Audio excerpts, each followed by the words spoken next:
So guys, for the first step, you're going to head over to search and type in services. Click on it. And then once you're on this, you're going to look for background intelligent transfer service. This one right here, you want to double click on this. Make the startup type automatic delayed start. And then click on start, which will then make the server status running. And then click on OK. And then once you do that, now you want to scroll down and then look for COM plus event system. You want to double click on this.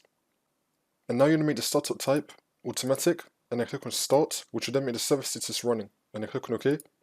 And now you're going to click on W on your keyboard. You're going to scroll down until you find Windows Update. You're going to double click on this. Make the startup type automatic this time. And then put the server status to running. So click on start, which will then make it running. And then click on OK. And now you're going to click on R on your keyboard. And now you're going to look for remote procedure call.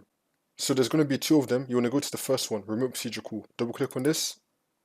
Make sure that the start type is on automatic. And then click on start, which will then make the server status running. And then click on OK. And now for the next step, you're going to head over to search and type in view network connections. Click on it. And then once you're on this, you're going to find your network adapter. You're going to double click on it. And then click on properties. And then click on internet protocol version 4. And now once you're on this, you're going to make sure you have obtain an IP address automatically selected. And then you're going to select use the following DNS server address. For the first line, you want to make it 8888. And for the second line, you want to make it 8844. And then click on OK. And click on OK again.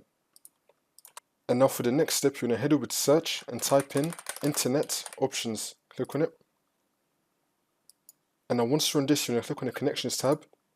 And then you're going to click on LAN settings. Make sure you have automatically detect settings selected.